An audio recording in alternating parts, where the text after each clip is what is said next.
Amen, amen. Bonsoir. Je vous souhaite à toutes et à tous les bienvenus. Voilà, partagez cette vidéo avant de pouvoir commencer. Je crois que le Seigneur va nous bénir. Voilà, samedi dernier, nous avons parlé sur le formatage babylonien. Dieu nous a beaucoup parlé à travers ce thème-là. Donc, je laissais un petit peu ce que j'avais écrit samedi dernier, notamment par rapport au terme formaté, qui veut dire rendre conforme à un modèle et préparer un support qui accueillera des données. Et le Seigneur nous a éclairé, le Seigneur nous a ouvert l'intelligence pour comprendre l'exhortation, notamment de Daniel chapitre 1. Alléluia. Donc Dieu me met à cœur de partager toujours sur le formatage, mais aujourd'hui sur les églises, notamment dans le cadre des églises. Alléluia. Donc sans plus tarder, nous allons prendre nos Bibles dans 2 Timothée chapitre 4.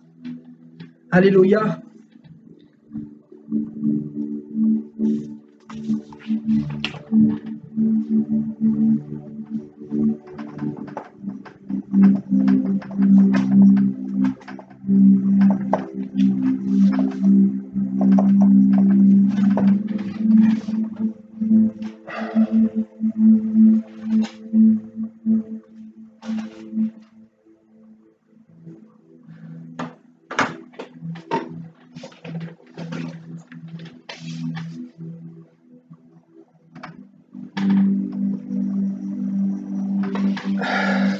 À partir du verset 1.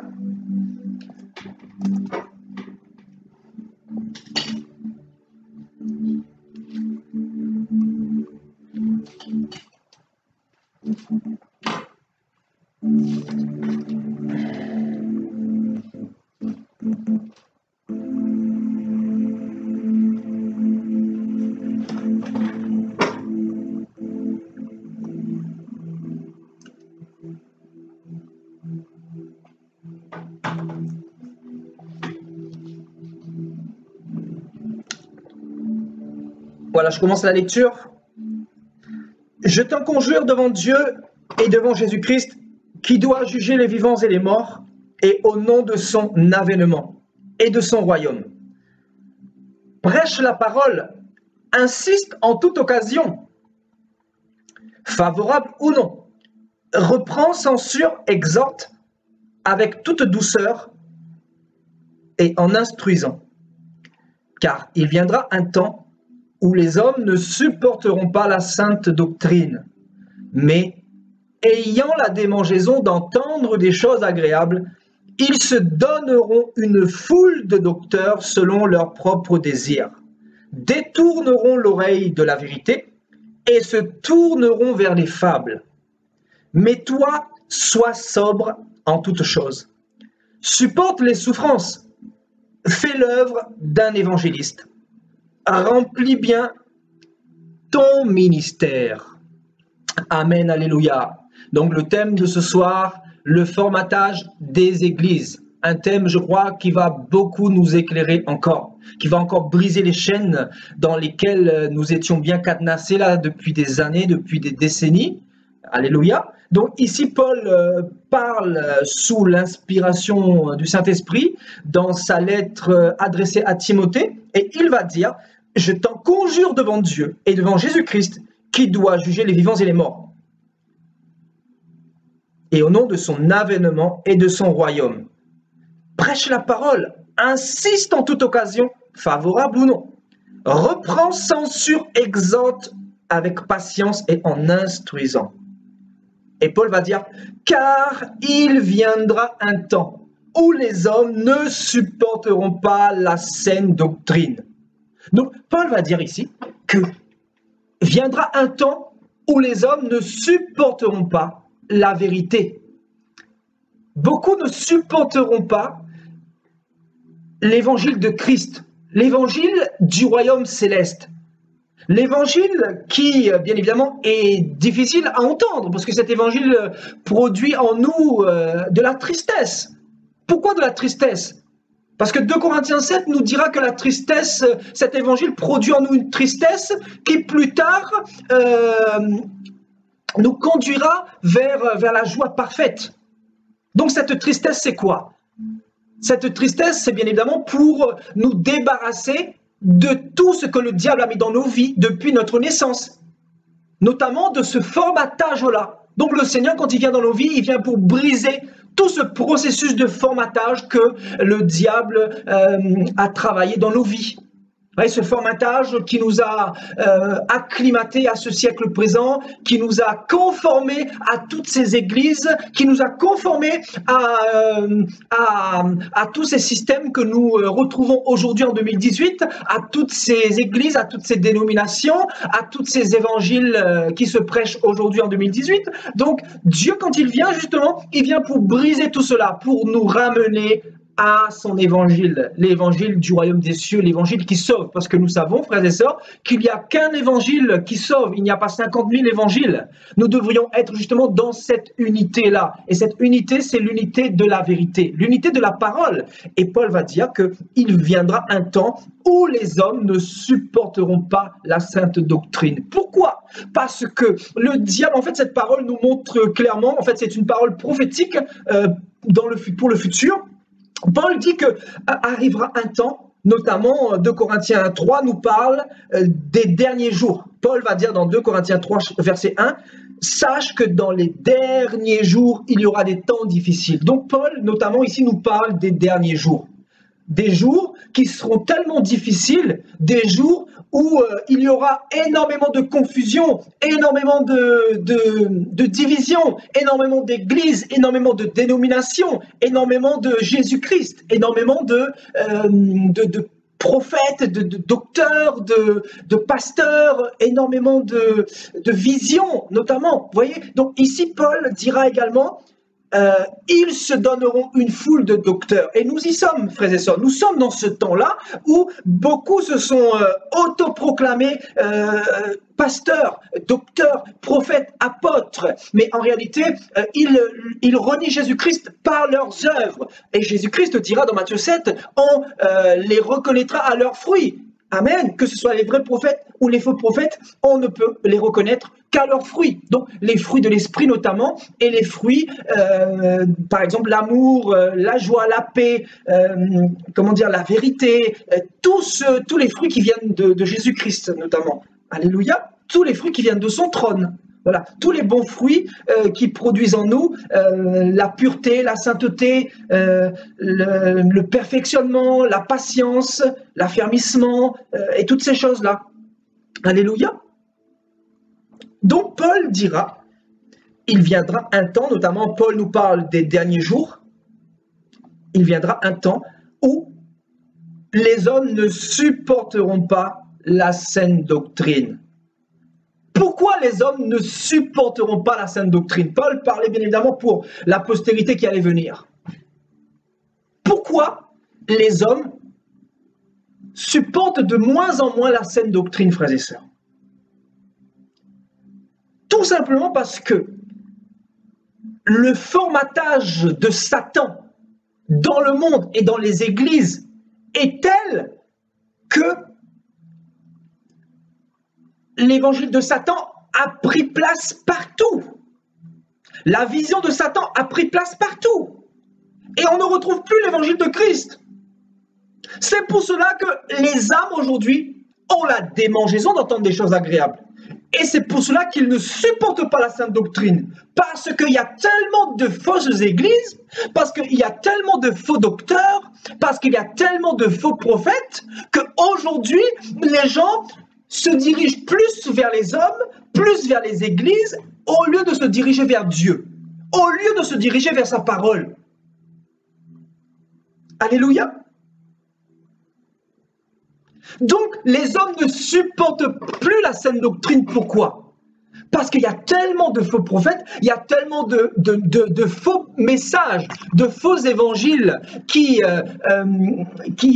sont en activité dans les nations, que le mal est appelé bien et le bien est appelé mal. Que l'évangile de Satan est appelé l'évangile de Jésus-Christ et que l'évangile de Jésus-Christ est appelé l'évangile de Satan. L'évangile de la prospérité est appelé l'évangile de Jésus-Christ. Et l'évangile de la sainteté est appelé l'évangile du diable. Parce que quand tu vas dire la vérité, quand tu vas dire à quelqu'un qu'il faut abandonner le péché, tu vas lui dire que la masturbation, le vol, l'impudicité mène en enfer, il va te dire, mais tu n'as pas d'amour, que Jésus-Christ est un Dieu de grâce. Parce qu'en réalité, le diable a acclimaté toutes ces églises-là à son évangile. Littéralement, Satan a formaté toute cette génération pour les conformer à sa volonté, au modèle que lui, il est. Et nous voyons que le modèle que nous retrouvons dans les églises est un modèle de division, un modèle d'orgueil, un modèle qui n'est pas le modèle de Jésus-Christ, que Jésus-Christ nous a lancé, que Jésus-Christ nous a laissé il y a 2000 ans. Pourquoi? Parce que le modèle que Jésus-Christ nous a laissé, c'est un modèle d'humilité, c'est un modèle d'amour, c'est un modèle de sainteté, c'est un modèle de modestie, c'est un modèle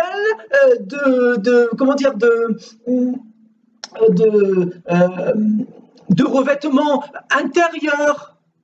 C'est un modèle parfait. Ce n'est pas le modèle que nous retrouvons dans les églises d'aujourd'hui. Donc nous comprenons que Satan a travaillé depuis 2000 ans pour formater toutes ces églises que vous voyez aujourd'hui.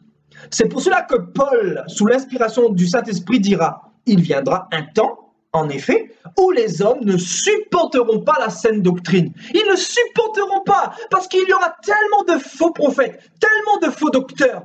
La Bible nous dit qu'ils se donneront une foule.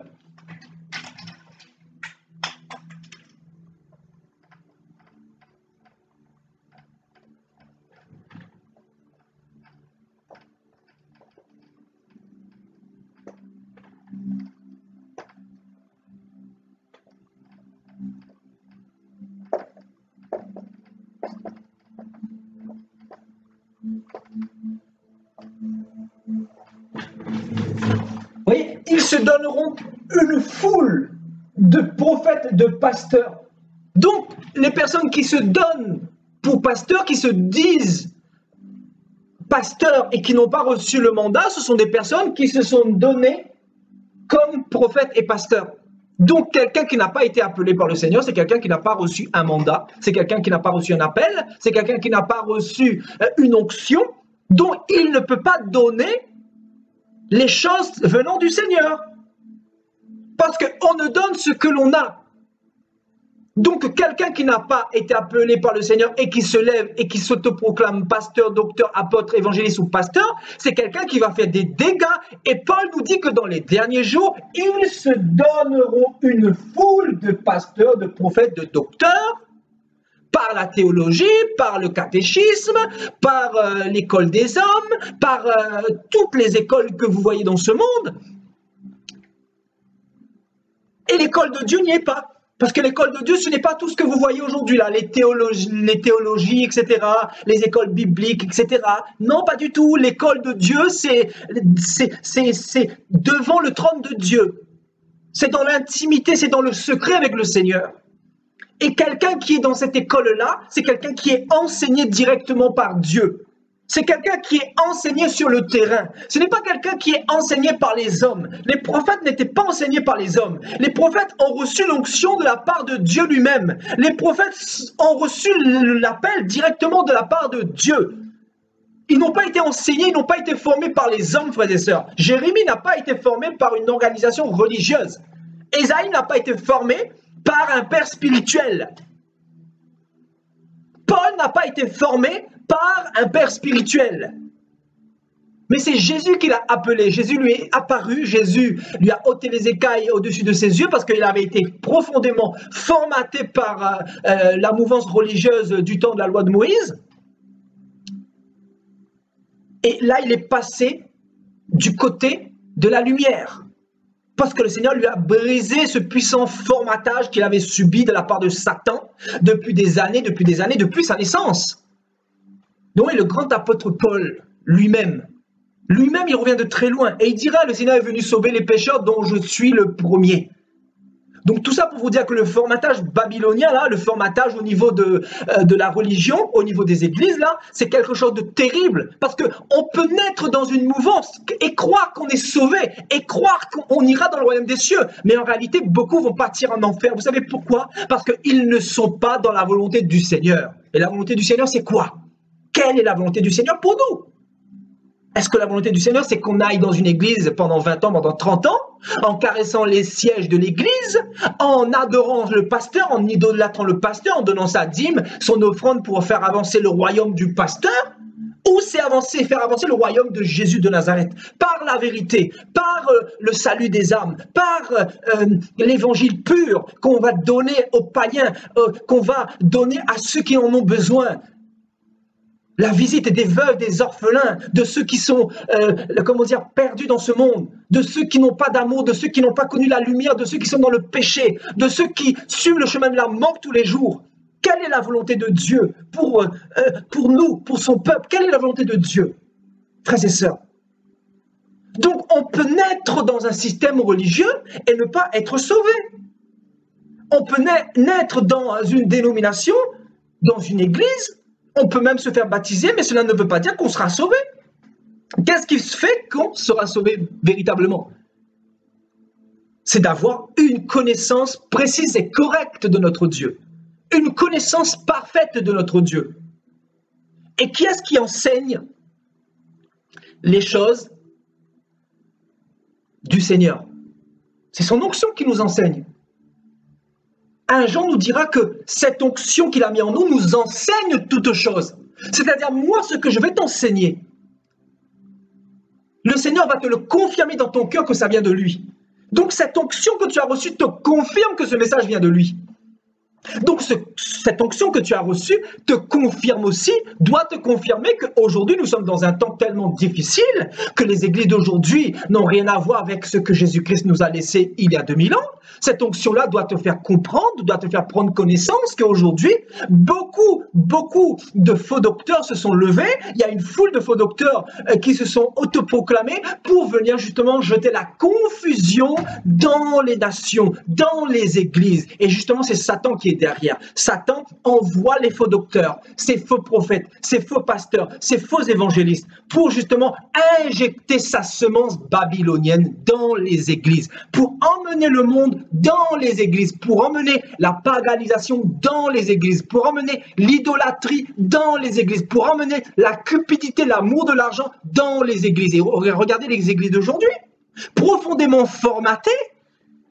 Donc les églises sont formatées. Satan les a rendus conformes à lui. Lui qui est leur modèle, qui est devenu leur modèle. Alléluia. Donc Satan les a rendus conformes à son modèle, au modèle de son gouvernement. Alléluia.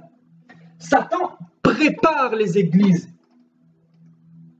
Nous avons vu que les supports représentaient les humains dans un contexte général, dans un contexte du monde et des églises, mais les supports représentent aussi les églises, c'est-à-dire les chrétiens qui y sont dedans, assis tous les dimanches. Donc Satan les prépare. Satan prépare ces supports-là pour que ces supports accueillent des données. Et ces données, c'est quoi? Ces données, c'est quoi dans le contexte religieux? Ces données, c'est l'idolâtrie. Ces données, c'est l'idolâtrie surtout, frères et sœurs. Ces données, c'est quoi?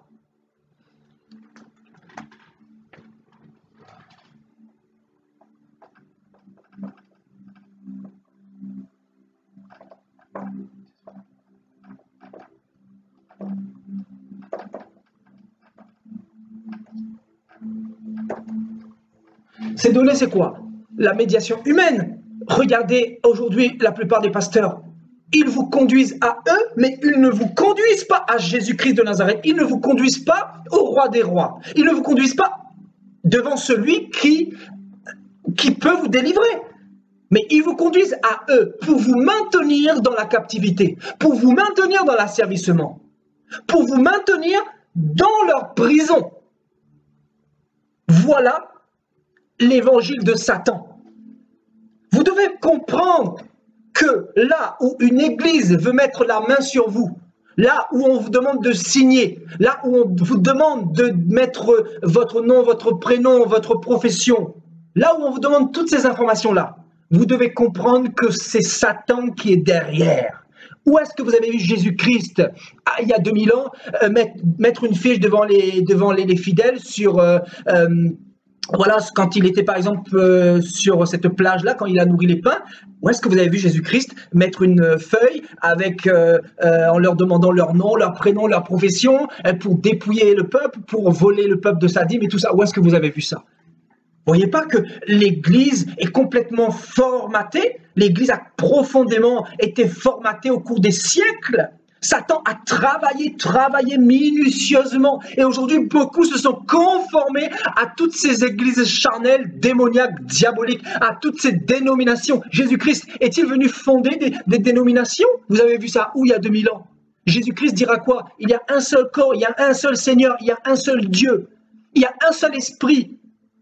Et vous avez découpé le Saint-Esprit en 1000 morceaux parce que vous avez été formaté, parce que cette génération a été formatée profondément par le gouvernement de Satan qui a travaillé, frères et sœurs, et qui travaille encore, et qui est en train de préparer tous les supports qui sont dans ces églises-là, pour accueillir ces données, notamment l'idolâtrie.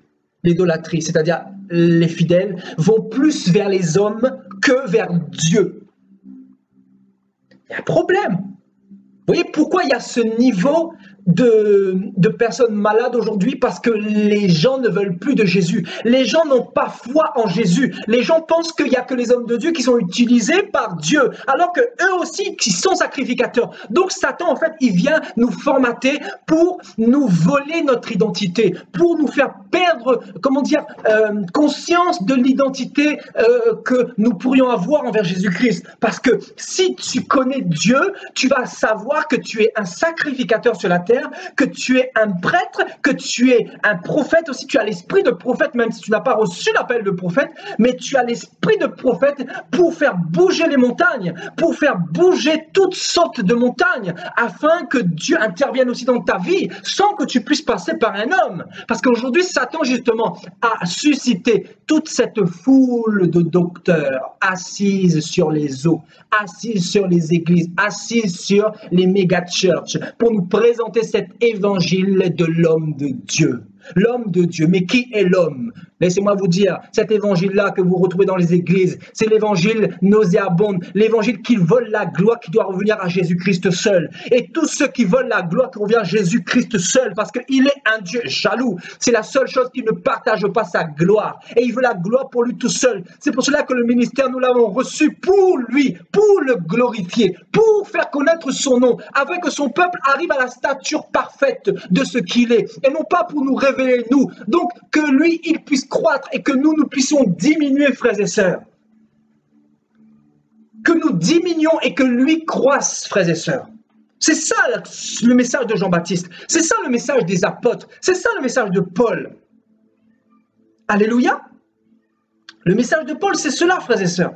Donc, aujourd'hui, dans les églises, malheureusement, c'est l'homme qui est au centre. Regardez dans l'église catholique, c'est le pape qui est au centre. C'est le Monseigneur qui est au centre. Déjà par son titre, tu comprends que Jésus n'y est pas. Parce qu'il vole la gloire au Seigneur des Seigneurs, au Roi des armées. Donc lui, il est devenu aussi Monseigneur. Il est devenu aussi le vicaire, le représentant. Il est devenu le substitut. C'est-à-dire c'est lui qui remplace Jésus sur la terre. Donc si tu veux remplacer Jésus-Christ, si tu veux devenir le médiateur entre les fidèles et toi, mais Jésus-Christ se retire. Donc, vous voyez, la médiation humaine, là, ça a profondément emmené la paganisation, la confusion dans les églises. Donc, aujourd'hui, les gens vont voir des prêtres pour demander la prière pour des morts. Je vous dis, c'est la confusion, c'est une génération perdue, une génération qui s'en va vers la perdition, vers l'enfer. Vous voyez le système de Satan qui est tellement bien coordonné, où il y a tous les troupeaux, plein de troupeaux qui vont, en fait, la masse. Vous voyez,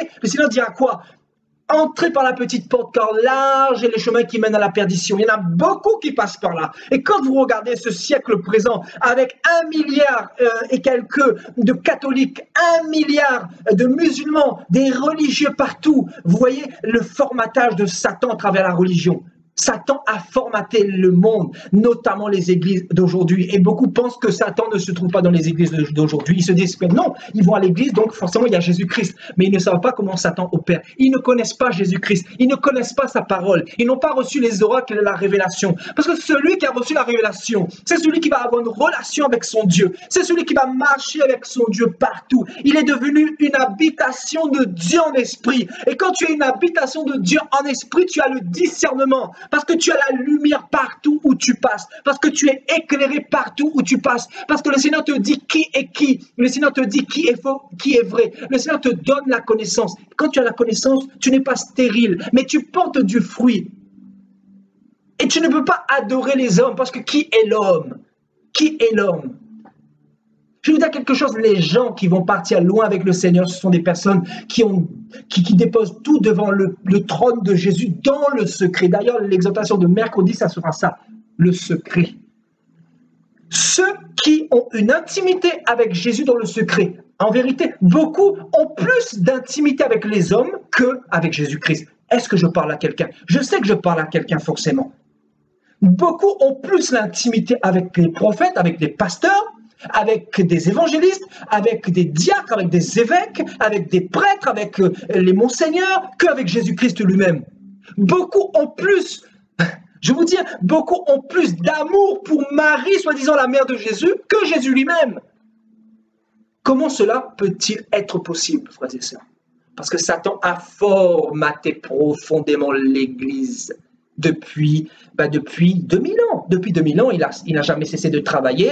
Il a emmené des dénominations, après soi-disant réformé, alors que rien n'a été réformé, parce que la réforme, c'est la parole de Dieu. La réforme, c'est de sortir de tout, c'est de tout casser. La réforme, c'est de sortir de Babylone. C'est ça la réforme. La réforme, ce n'est pas de sortir de l'église catholique pour aller dans l'église protestante.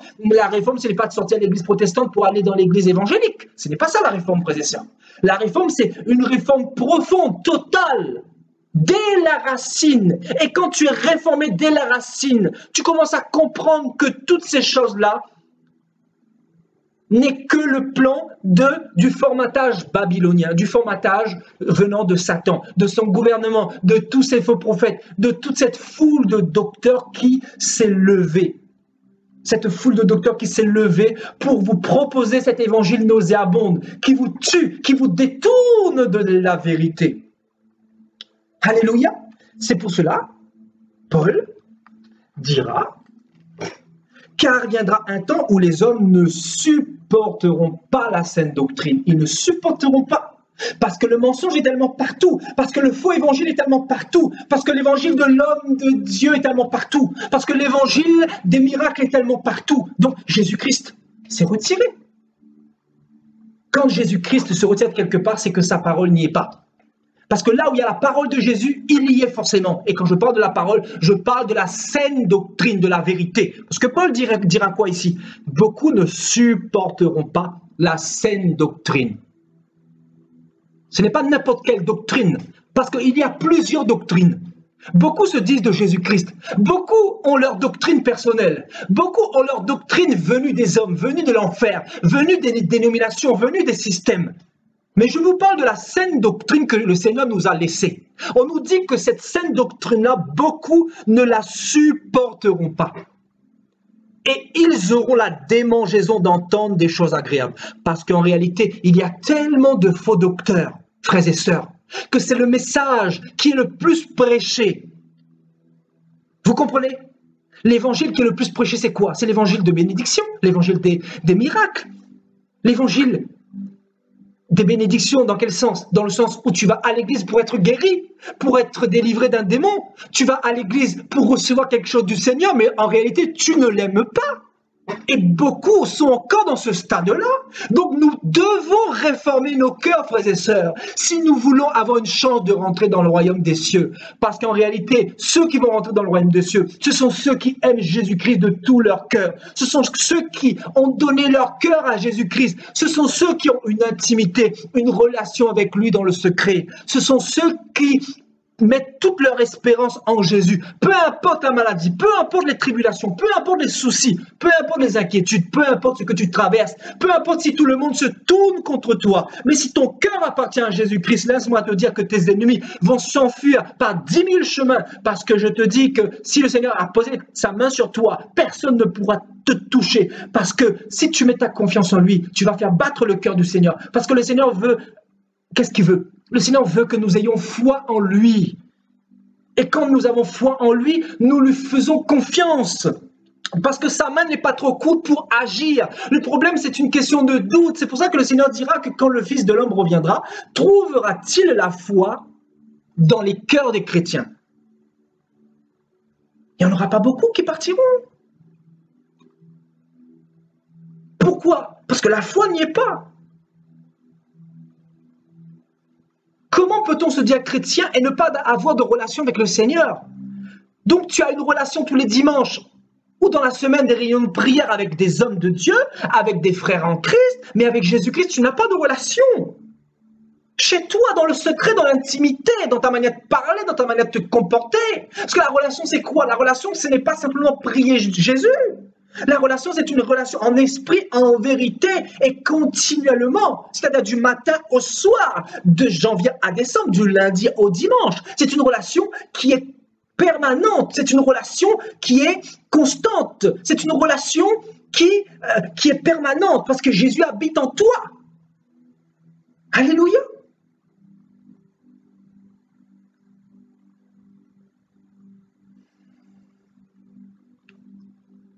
Alléluia. Donc, ils se donneront une foule de docteurs selon leurs propres désirs. Selon leurs propres désirs. C'est-à-dire, un matin, ils vont se lever comme ça, ils ont faim. Notamment en Afrique, nous connaissons ça énormément, même ici en Europe. Hein. Partout. Parce qu'ils n'ont pas fait des études, ils se disent, voilà, je vais devenir pasteur. Parce que c'est très, très lucratif, parce que ça rapporte beaucoup. Tout le monde peut devenir pasteur aujourd'hui. Je vous dis. Tout le monde peut devenir pasteur, même toi, tu peux devenir pasteur. Toi aussi, tu peux devenir prophétesse. Tu prends une Bible et tu te mets devant l'ordinateur et tu prêches.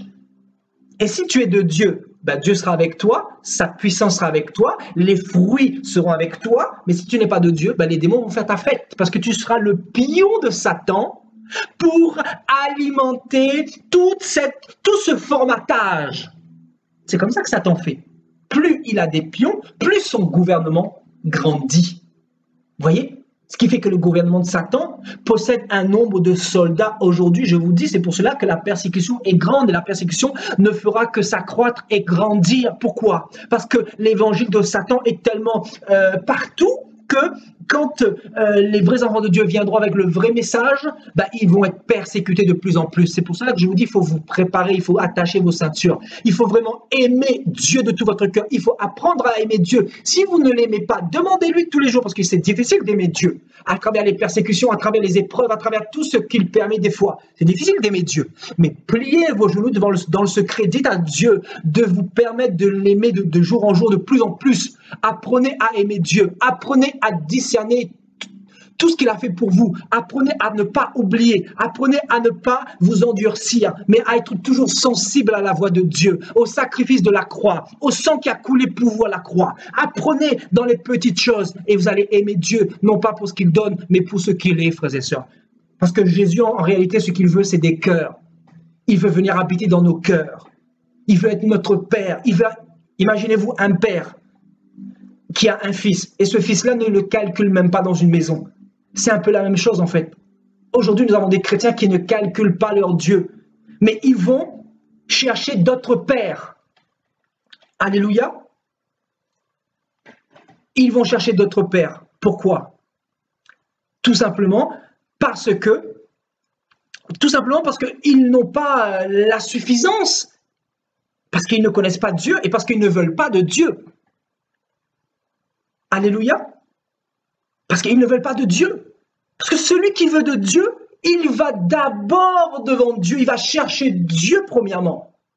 Ensuite, il va passer du temps avec les hommes. Il va avoir une communion avec les hommes pour prier Dieu ensemble.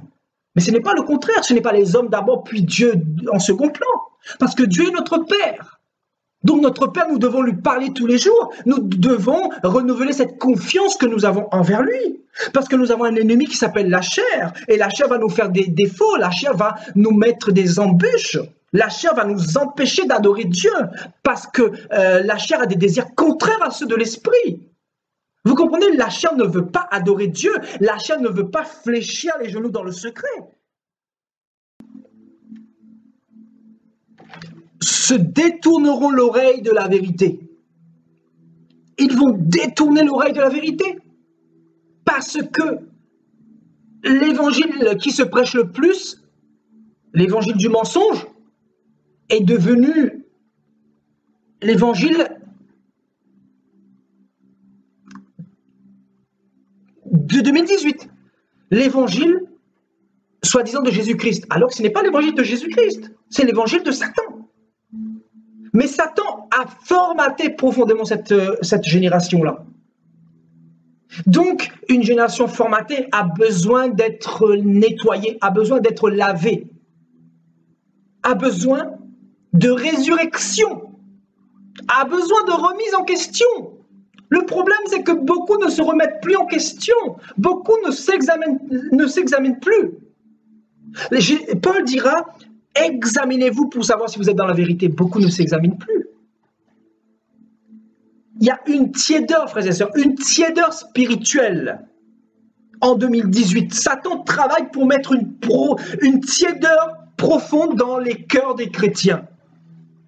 Et cette tiédeur se manifeste par le manque de zèle, voyez, par la suffisance que nous pouvons avoir. C'est-à-dire, nous nous suffisons à une petite vie chrétienne lambda. Alors que Jésus veut que nous soyons bouillants. Parce que celui qui est bouillant, c'est celui qui aime son Dieu. C'est celui qui veut aller au ciel. C'est celui qui court, comme Paul pouvait dire, je cours, je cours, je cours. Je cours vers le but, vers la vocation céleste. Je ne regarde pas vers ce qui est en arrière.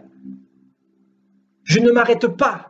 Je ne fais que courir vers la connaissance, vers l'excellence, vers la révélation, vers mon Dieu. Paul courait vers son Dieu quand il va dire « je cours, je cours, je cours ». En réalité, son langage, c'est... En fait, il est en train de dire qu'il courait vers son Dieu, il courait vers Jésus, il ne regardait qu'à Jésus seul. C'est pour cela qu'il n'a pas été, il n'a pas baissé les bras dans les combats. Paul n'a pas baissé les bras dans les combats, pourtant il a connu des persécutions terribles.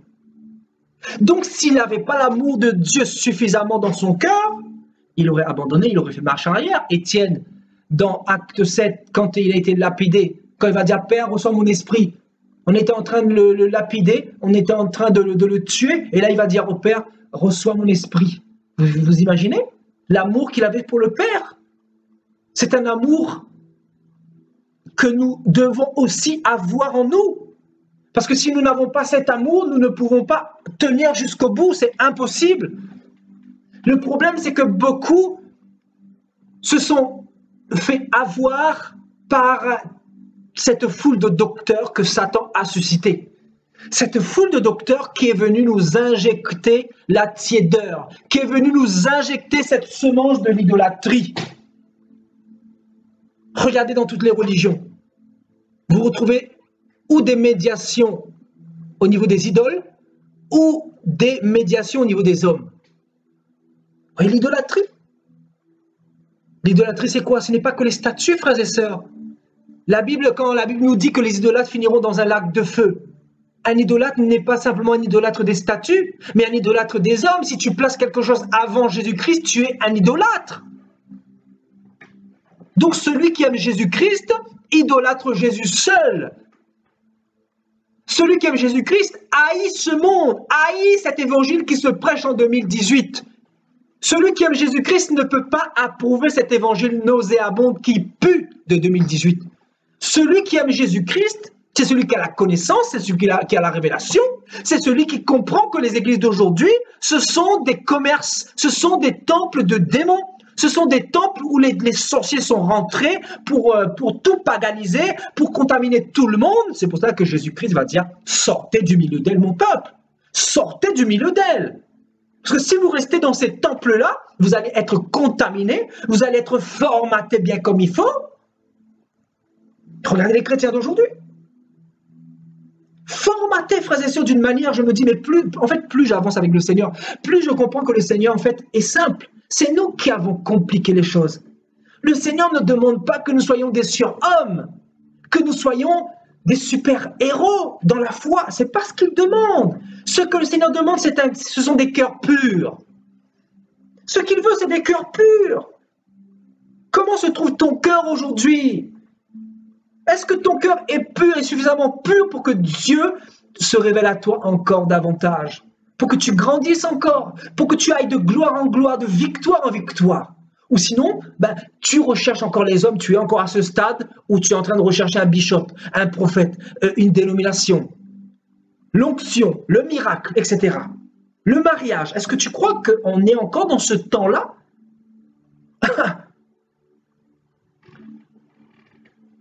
Frères et sœurs, écoutez-moi bien. Les temps sont dangereux. Le gouvernement du diable est actif plus que jamais. J'ai fait une délivrance cette semaine. Je vous dis, les démons, ce qu'ils disaient là, cette sirène des eaux, cette Mami Wata. Je vous dis, ce démon disait, il a levé une armée et il veille. Il veille sur les hommes, sur les femmes. Il est venu pour faire tomber. Il est venu pour emmener un maximum en enfer.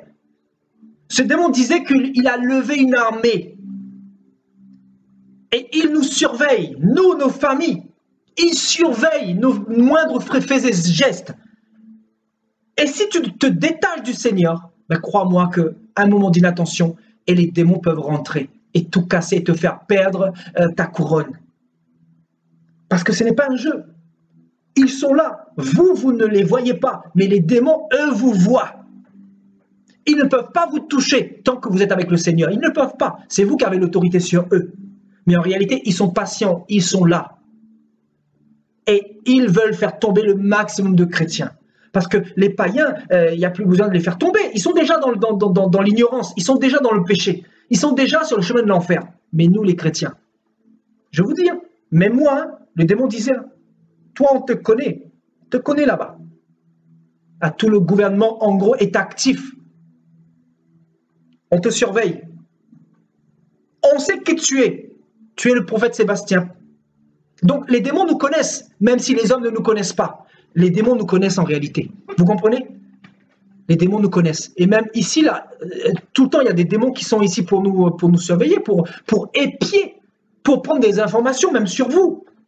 Si vous recevez un baptême, pour vous empêcher en réalité d'aller à Dieu. C'est-à-dire son gouvernement est tellement structuré qu'ils prennent des informations pour vous attaquer, pour vous lancer des flèches. Mais si vous n'êtes pas suffisamment affermi dans la parole, si vous n'avez pas suffisamment une relation convenable avec le Seigneur, vous allez recevoir ces flèches-là et vous allez abandonner. Ces flèches, c'est quoi? C'est le découragement, c'est l'abandon, c'est de penser que Dieu n'est plus avec vous.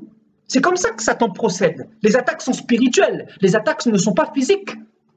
Ça peut être physique, bien évidemment, si Dieu le permet. Mais c'est spirituel. Quand vous recevez des découragements, etc., vous dire que Dieu ne vous aime pas, Dieu n'est pas avec vous. Donc, allez voir l'homme de Dieu.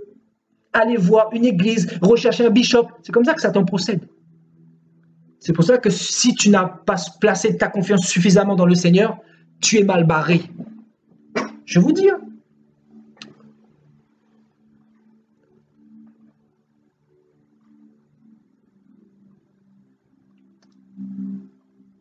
Alléluia.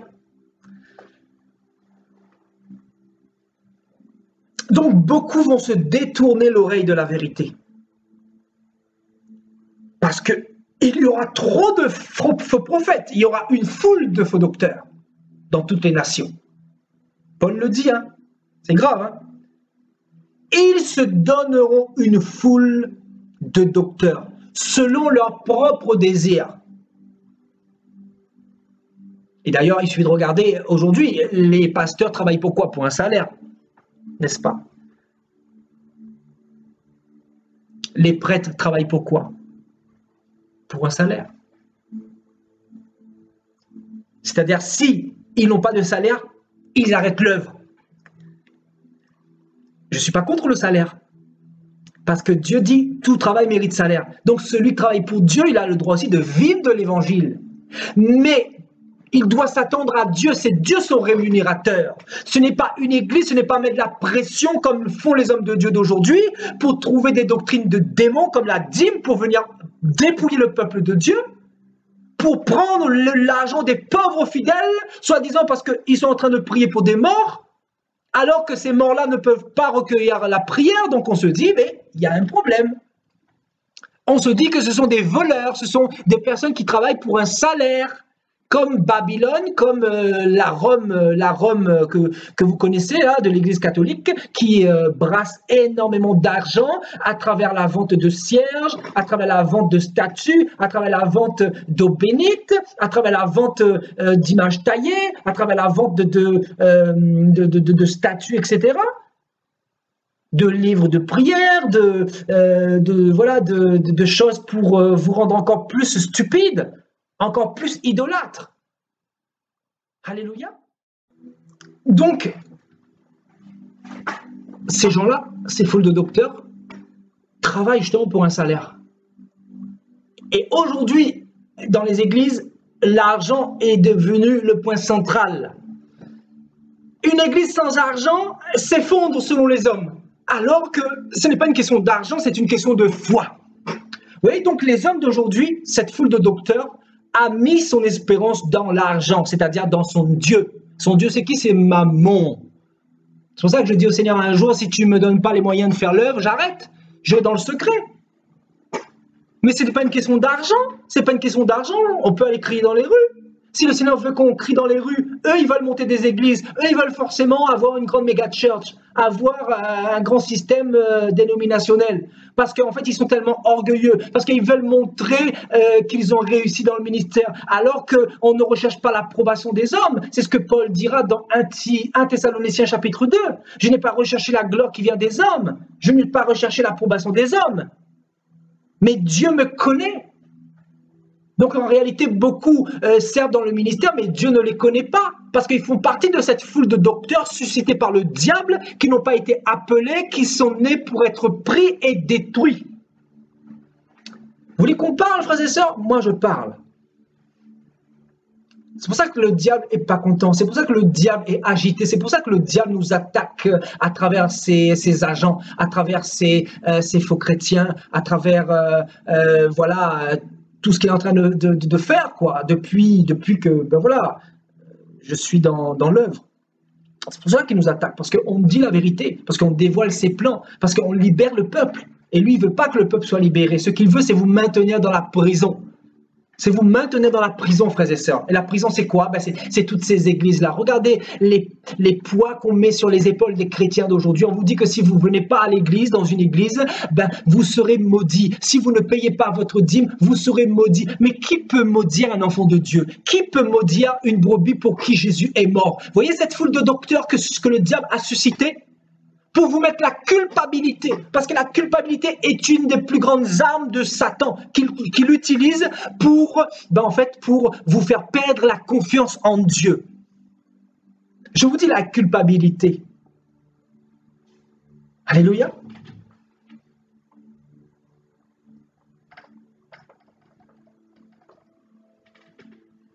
Voilà une des données qui vient insérer dans les cœurs des chrétiens. Et il va passer par cette foule de docteurs. Cette foule, on nous dit qu'il y a une foule innombrable, des myriades et des myriades. Laissez-moi vous dire que dans les années 80, il n'y avait pas toute cette foule de docteurs-là, de faux prophètes. Il n'y en avait pas. Vous savez, depuis 2000, là, il y a un événement qu'on appelle, il y a quelque chose qui a changé, il y a quelque chose qui est en train de bouger, qui est en train de prendre de l'accélération. La mondialisation se fait dans le monde, sur Internet, mais aussi dans les églises. Aujourd'hui, en fait, les églises vont au rythme de la mondialisation. Vous trouvez ça normal? Regardez le nombre d'églises. Regardez le nombre d'églises. Alors que ce n'est pas ce que le Seigneur nous a demandé. Ce n'est pas de faire de toutes les nations des églises, non. Mais de faire de toutes les nations des disciples. De leur présenter le message. de ne pas contrôler les âmes pour qui Jésus est mort, de leur présenter l'évangile. Ensuite, les brebis du Seigneur connaissent le Seigneur, ils entendent sa voix et ils le suivent. Les brebis suivent le Seigneur lui-même, mais pas nous. Donc c'est quelle qualité d'évangile ça? Ce n'est pas ce que l'évangile de Christ nous enseigne. L'évangile de Christ nous appelle à dépendre de Dieu seul. L'évangile du Seigneur nous appelle à être dépendants du Seigneur seul. Donc si un homme commence à mettre le grappin sur toi, dis-toi que le diable est derrière pour essayer d'exercer son pouvoir de contrôle sur toi. Regardez tous ces fidèles qui sont contrôlés par les fidèles, par les pasteurs, pardon. Si vous ne venez pas à l'église, on vous téléphone pour savoir pourquoi vous n'êtes pas venu. Pourquoi vous n'êtes pas venu? Ben oui, parce que tu es un pion potentiel pour l'engraissement du pasteur, pour l'avancement du royaume du pasteur. C'est pour ça que il ne faut pas se tromper de vision. La vision, c'est remplir le ciel, c'est de gagner les âmes, c'est de dire la vérité. Peu importe si les âmes supportent ou pas.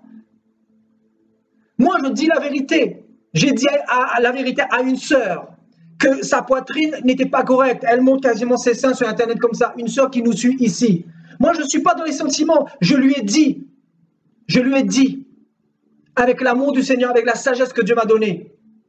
Et je vois qu'elle continue à le faire. Je l'ai bloqué, je l'ai supprimé de mon compte Facebook. Je ne suis pas là pour rigoler. Parce que si vous devenez des flèches pour moi, pour mes yeux, moi, je ne veux pas me souiller. Moi, je ne suis pas dans les sentiments. Je vous dis la vérité. Ceux qui ne veulent pas aller au ciel, ben, qu'ils aillent en enfer. On ne peut rien faire pour eux. Parce que ce sont des personnes qui n'aiment pas le Seigneur pour la plupart du temps. Quelqu'un qui aime le Seigneur, c'est quelqu'un qui se garde. C'est quelqu'un qui ne devient pas une pierre d'achoppement pour son propre frère. Nous, on aime les âmes et eux, ils veulent nous faire tomber. En réalité, ce sont des pions entre les mains de Satan. Alors qu'on leur donne le message, on leur dit la vérité, on les aide, on veut les faire avancer. Mais on se dit, mais ils ne veulent pas de Dieu. Tu ne peux rien faire s'ils ne veulent pas de Dieu. Qu'est-ce qu'on peut faire pour quelqu'un qui ne veut pas de Dieu? Tu ne peux rien faire. Tu as beau prier pour lui, s'il n'est pas de Dieu, il ne va jamais changer. La Bible dit que ceux qui appartiennent au Seigneur, eux, ils vont être enlevés. Mais ceux qui n'appartiennent pas à Dieu, ceux dont le nom n'a pas été inscrit dans le livre de vie avant la fondation du monde, ils ne vont jamais changer. Moi, je ne comprends pas. Pourquoi cette rébellion? Pourquoi cette rébellion? Ça fait des vidéos, ça monte leur sein, ça se dandine, et tu te dis, mais Seigneur, ce sont des personnes qui entendent le message du réveil qu'on prêche, hein. On se dit, ils n'ont rien compris. On leur donne des versets, on leur dit ce qu'il faut faire, ce qu'il ne faut pas faire. On leur donne des versets carrément pour ne pas trop les persécuter, les brusquer. On leur donne des versets pour qu'ils méditent, que la femme soit vertueuse, cachée, modeste, tout ce que tu veux. Mais ça ne comprend pas. Qu'est-ce que tu veux faire, cette génération-là? Cette génération qui ne supporte pas la saine doctrine. Paul a parlé ici, hein. Paul l'a prophétisé, frères et sœurs. Il ne supporte pas. Et il faut le voir pour le croire, hein, je vous dis. Quand tu es dans le ministère, c'est là que tu vois l'endurcissement des cœurs. C'est là que tu vois la rébellion chez les gens. Les gens ne veulent pas de Dieu. Les gens sont idolâtres d'eux-mêmes. Les gens sont idolâtres de leur poitrine. Les gens sont idolâtres de leur maquillage, de leur mascara. Les gens sont idolâtres de leur selfie, de leur Facebook. Ils ne veulent pas de Jésus-Christ. Mais moi, quand je vois ça, là, je vous dis, je me retire. Je me retire. C'est-à-dire... Voilà, je vous sors de ma sphère parce que vous devenez comme un piège. Et vu que je veux rester avec le Seigneur dans la présence de Dieu, voilà. Parce que ceux qui ont reçu le message et qui ont rejeté le message du Seigneur seront jugés plus sévèrement. La Bible dit plus sévèrement. Et croyez-moi, la semaine prochaine, je vais publier quelque chose sur le monde spirituel. Je crois que ça va réveiller la crainte de Dieu qui est peut-être endormie en vous. Vous allez comprendre, il y a beaucoup de révélations que vous allez recevoir. Vous allez voir que les démons, ils sont là, pas pour jouer avec nous. Les démons ne sont pas là pour jouer avec quiconque. Ils sont là pour nous tuer. Je vous dis, hein, c'est pour ça que celui qui ne s'attache pas au Seigneur, celui qui n'aime pas le Seigneur, je vous dis, hein, c'est l'amour. En fait, le secret, c'est ça, c'est l'amour. Le Seigneur ne demande pas un effort surhumain, il nous demande de l'aimer. Quelqu'un qui aime Dieu, c'est quelqu'un qui ne s'habille pas comme une prostituée. Moi, je suis désolé, moi, je ne suis pas dans les sentiments. Je vous dis, il y a quelque chose que je ne peux pas, c'est qu'on se moque de Jésus-Christ, c'est qu'on se moque de Dieu, c'est qu'on se moque des frères et sœurs, c'est qu'on soit une pierre d'achoppement pour faire tomber d'autres frères qui sont mal affermis. Ça, c'est quelque chose que je ne tolère pas. On vous prévient une fois, deux fois, trois fois. Ensuite, la Bible dit, ôtez le méchant du milieu de vous. Ne participez pas avec ceux qui sont dans le péché, séparez-vous d'eux. La Bible dit, préviens ce frère une fois, préviens deux fois. Mais s'il ne veut pas de Jésus, retire-toi. Alléluia.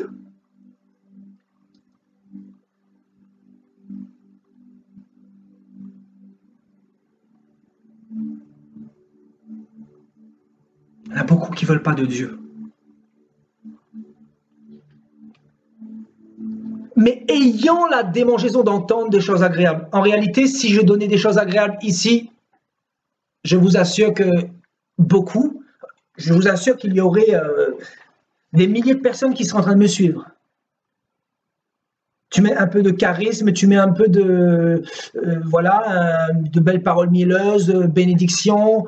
Et si le diable te donne aussi cette onction diabolique, ben forcément, là, les fidèles vont te courir après d'une manière incroyable. Mais en réalité, je ne cherche pas la masse. Ce n'est pas ce que je recherche. Dieu ne recherche pas la masse. Dieu recherche des cœurs purs. Dieu recherche des vrais chrétiens qui l'aiment pour ce qu'il est, non pas pour ce qu'il donne.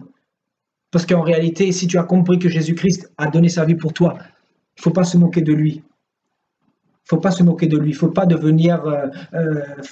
faut pas être dans la convoitise, parce que ça s'appelle la convoitise spirituelle. La convoitise, ce qui fait que tu désires tout le temps et tu n'es jamais satisfait et tu n'as pas compris en fait l'évangile de Christ, c'est de te donner une relation parfaite avec lui, une bonne communion avec lui, mais ce n'est pas de te donner les biens de ce monde pour que tu te perdes dans ces choses-là. Parce que la convoitise emmène la convoitise. La convoitise fait que beaucoup se perdent en cours de chemin, en cours de route. C'est pas ça l'évangile de Christ. L'évangile de Christ, c'est de l'aimer de tout notre cœur. C'est de lui faire connaître nos besoins. Et lui, il sait déjà, la Bible dit, ce que nous avons besoin. Il connaît déjà nos besoins. Donc, il n'y a pas besoin que tu forces le Seigneur à te donner quoi que ce soit, parce qu'il va te le donner s'il a envie, s'il n'a pas envie, il te le donnera pas. Parce qu'il sait ce qui est bon pour toi. Et il sait ce qui est nocif pour toi également. Alléluia. Amen, gloire à Dieu. Donc, on continue. Donc, il dit, mais toi, sois sobre en toutes choses, supporte les souffrances, fais l'œuvre d'un évangéliste, remplis bien ton ministère. Donc, vous voyez,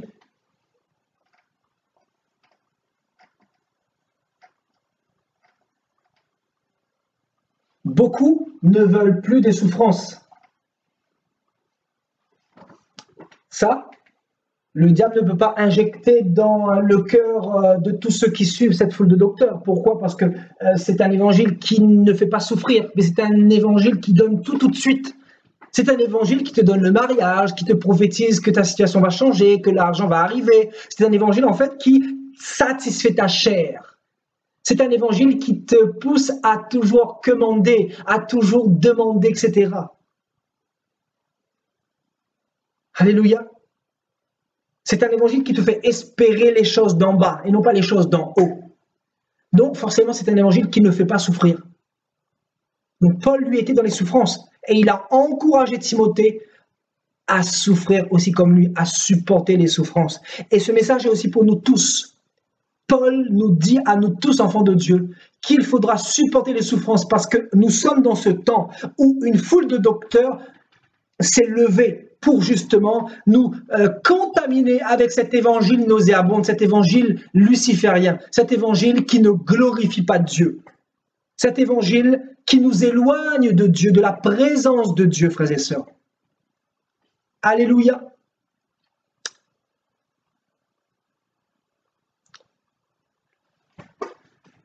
Donc, Paul demande à Timothée de prêcher la parole, d'insister. Vous voyez, il faut insister.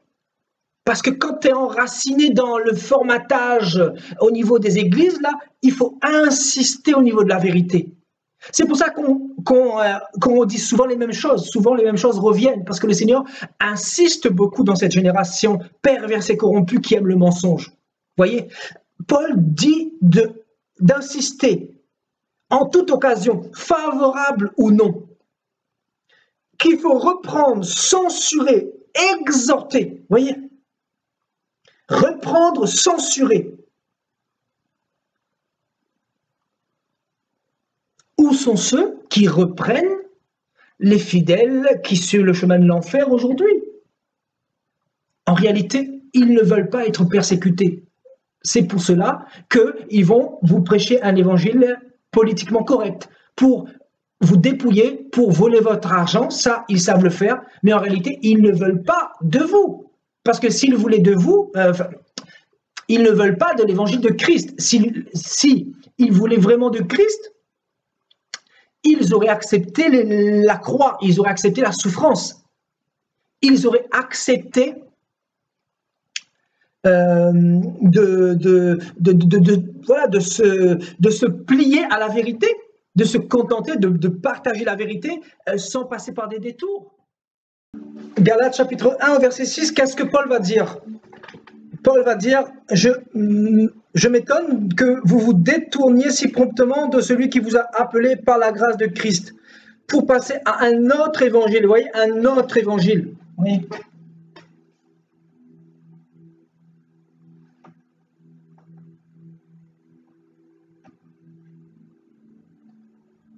Voyez?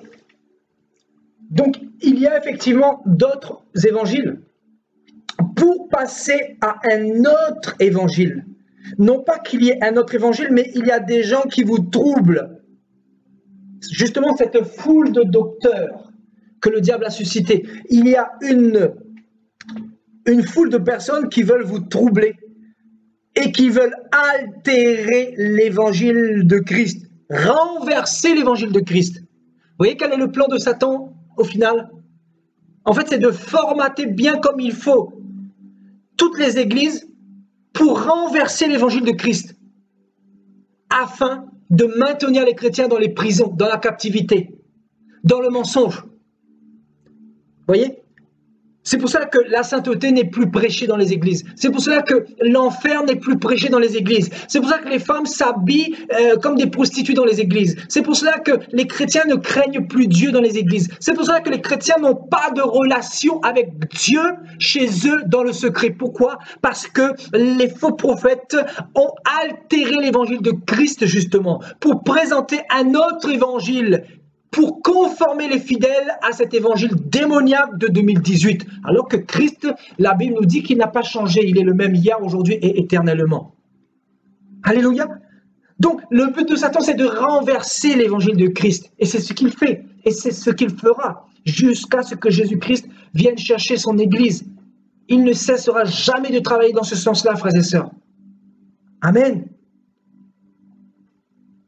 Donc, et il dira, mais si nous-mêmes, si un ange du ciel annonçait un évangile s'écartant de celui que nous vous avons annoncé, qu'il soit anathème, nous l'avons dit précédemment, et je le répète à cette heure encore, si quelqu'un vous annonce un évangile s'écartant de celui que vous avez reçu, qu'il soit anathème.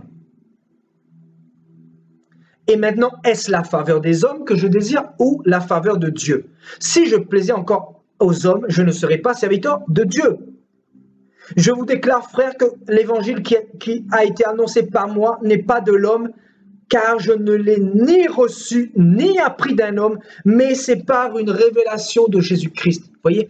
Donc, Paul n'en avait rien à faire de l'approbation des hommes. Ce n'est pas ce qu'il recherchait. Ce qu'il recherchait, c'était de plaire à Dieu sans cesse. Alléluia. C'était de plaire à Dieu continuellement. Il s'en fichait de plaire aux hommes. Parce qu'il aimait Dieu de tout son cœur. Et quand tu aimes Dieu, tu dis la vérité, peu importe si ça blesse ou pas. Parce qu'en réalité, la vérité a pour but de séparer le blé de l'ivraie. Les vrais chrétiens des faux chrétiens. Les boucs des brebis. Quand la vérité arrive, il y a l'épée qui arrive en même temps. L'épée de la parole de Dieu qui sépare les boucs des brebis. Parce qu'en réalité, le Seigneur n'est pas dans les sentiments. Le Seigneur va séparer. Le Seigneur n'est pas dans les sentiments, que personne ne vous trompe. Le Seigneur ne regarde pas à vos beaux yeux, à vos beaux cheveux, à votre attitude à aller à l'église tous les dimanches. C'est pas ce qu'il regarde. Il ne regarde même pas à vos genoux qui fléchissent dans le secret. Ce qu'il regarde, c'est à votre cœur premièrement. Qu'est-ce qu'il y a dans votre cœur? Est-ce que vous voulez aimer Dieu? Est-ce que vous voulez apprendre à connaître Dieu? Parce qu'en réalité, si tu veux apprendre à le connaître, il va se révéler à toi. Parce que Dieu connaît les projets des cœurs. Ils sont les cœurs et les reins, nous dit la Bible. Il sait ce qui est dans le cœur de l'homme. Donc, on ne peut rien le cacher. Voilà ce qu'il va regarder d'abord dans ton cœur. Est-ce que tu l'aimes? Est-ce que tu l'aimes de tout ton cœur, de toute ton âme, de toutes tes forces, de tout ton esprit? Est-ce que tu lui as remis toute ta vie? Est-ce que tu ne dépends que de lui? Alléluia.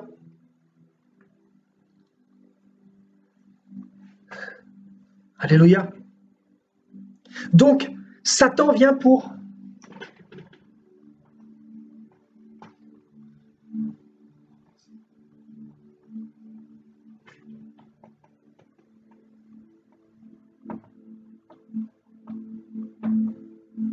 Donc, il vient pour altérer ou renverser l'évangile de Jésus-Christ. C'est pour cela qu'il formate les églises à la culture, au phénomène des pères spirituels. Vous voyez, ça communique des sales choses, etc., pour transmettre le mensonge à ces églises-là. Le mélange, surtout le mélange, la paganisation. Vous voyez, Babylone, c'est quoi? C'est la confusion par le mélange. C'est ça, Babylone. Donc, Satan vient pour mettre le mélange.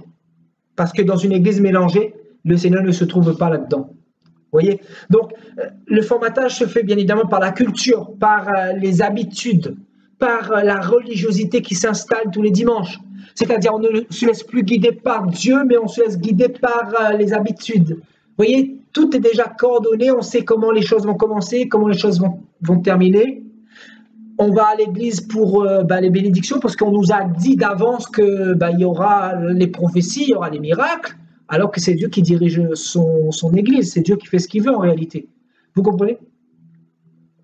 C'est pour cela qu'il est important et capital d'avoir une relation avec le Seigneur et de ne pas se laisser guider par le mensonge, par les fausses doctrines, par tout ce qu'on vous enseigne dans ces églises-là. Parce qu'en réalité, une foule de faux docteurs, de faux prophètes s'est levée pour venir enseigner le mensonge au peuple de Dieu. Alléluia. Alléluia. Gloire à Dieu. Et regardez, on va partir dans Luc chapitre 21, verset 8.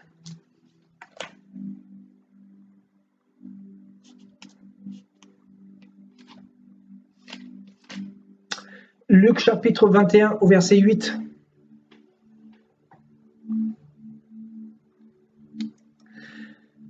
Jésus répondit, « Prenez garde que vous ne soyez séduits, car plusieurs viendront en mon nom. »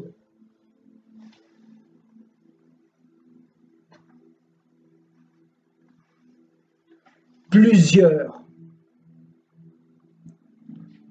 est égal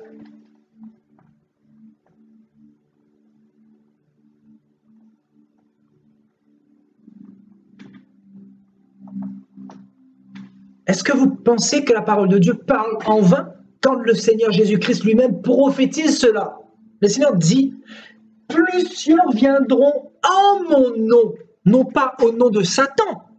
Parce qu'en réalité, ils se déguisent.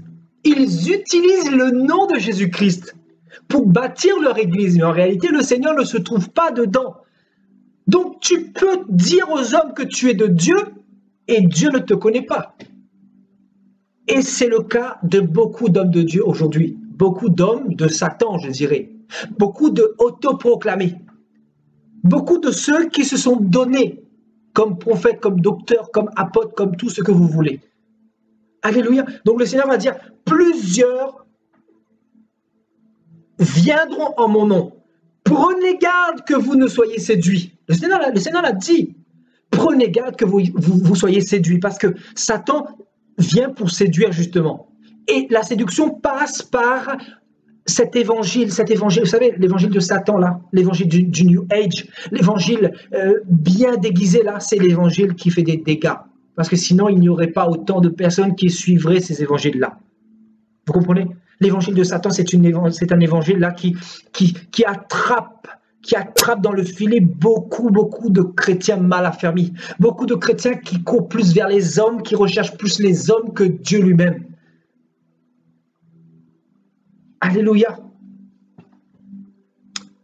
C'est pour cela que nous devons rester sur nos gardes. Et ils diront, c'est moi.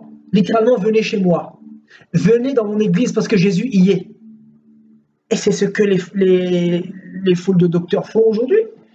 Ils vous disent que Jésus est là. Ils vont mettre toutes sortes de noms pour vous aguicher, pour vous attraper. Mais en réalité, Dieu ne se trouve pas dedans. Parce qu'en réalité, il y a toutes sortes de traditions, de cultures, de mensonges, de fausses doctrines. On vous parle des choses que Jésus n'a pas prêchées, telles que la dîme, telles que ces choses-là. On vous présente l'homme de Dieu, on vous présente l'homme en costard-cravate. Ça n'a rien à voir avec ce que le Seigneur nous a enseigné, l'humilité, le secret de la vraie grandeur, le fait de se mettre toujours en arrière, de ne pas se mettre en avant, de considérer premièrement les intérêts des autres avant ceux des siens. Mais eux, ils font tout le contraire. Alléluia. Et regardez, on va partir dans Apocalypse 16.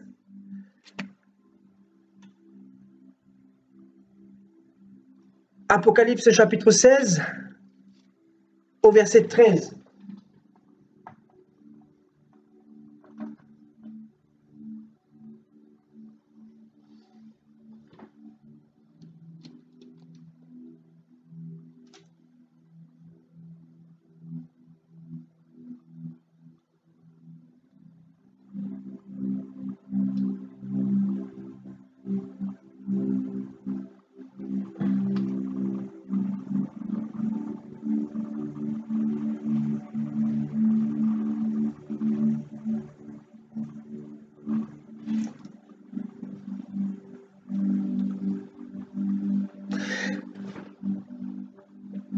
Je vis sortir de la gueule du dragon, de la gueule de la bête et de la bouche du faux prophète 3 esprits impurs semblables à des grenouilles. Vous voyez, on nous parle du faux prophète. C'est lui, écoutez bien.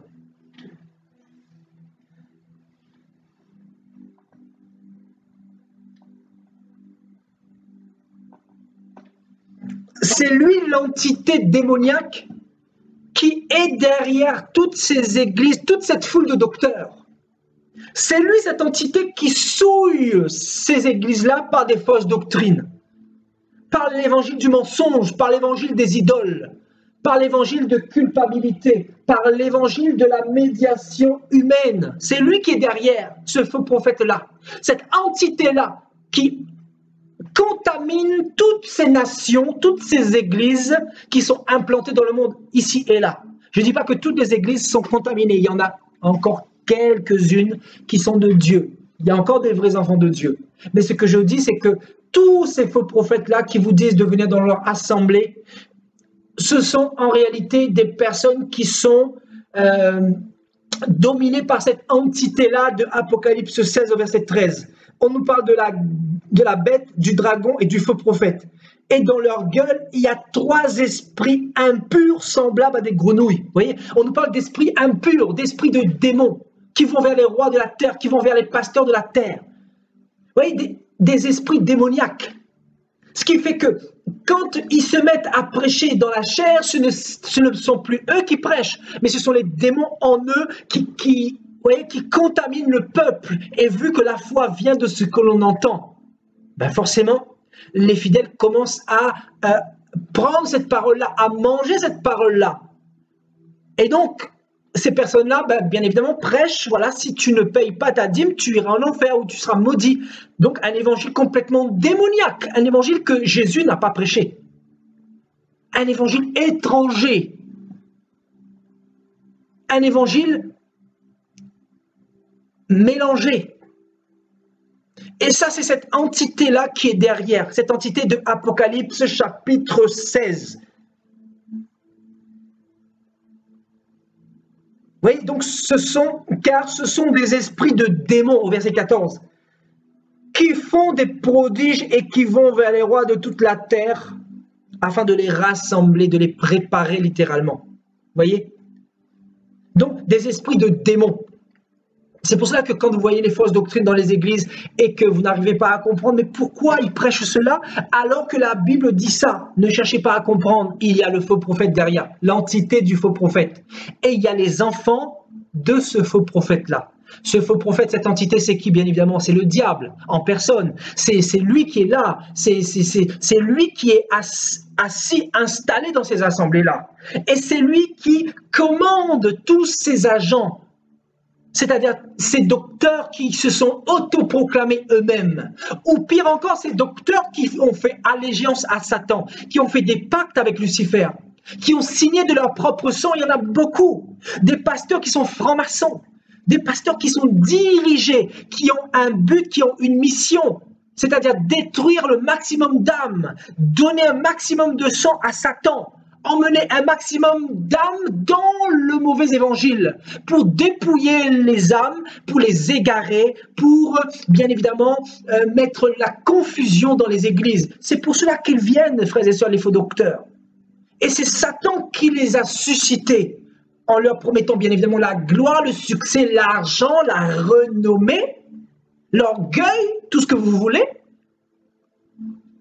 Et voilà, Jésus ne peut pas être dans une telle assemblée. C'est pour cela qu'aujourd'hui, il ne faut pas rechercher une église. Ce n'est pas une église qu'il faut rechercher, encore une fois. Rechercher premièrement le royaume des cieux et sa justice, Jésus-Christ de Nazareth et sa parole.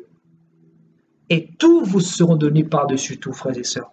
Je vous dis, ce message est capital pour ceux qui aiment Jésus, pour ceux qui veulent aller au ciel. C'est un message qui nous réforme, c'est un message qui nous réveille. Le but, c'est d'être réveillé. Le but, c'est de comprendre tous les pièges de Satan, de comprendre comment il opère, de comprendre quelle est sa stratégie de siècle en siècle, au fur et à mesure des temps, et quel est son dessein final. Son dessein final, bien évidemment, c'est que toute l'humanité adore cette bête. Amen. Cet homme impie. C'est pour cela qu'il est en train de préparer tous ces supports, c'est-à-dire tous ces faux chrétiens, pour accueillir en réalité ces données-là. Et en réalité, la donnée, c'est le faux prophète. La véritable donnée ici, finale, c'est le faux prophète. Pour qu'ils puissent accueillir ce faux prophète qui va arriver, c'est-à-dire l'antichrist. Vous comprenez? Donc, ne pensez pas que les chrétiens vont accepter l'antichrist comme ça. Il faut un maximum leur prêcher cet évangile-là pendant des siècles même, je dirais, pour les préparer, pour préparer les supports qu'ils sont à accueillir cet homme impie, frères et sœurs.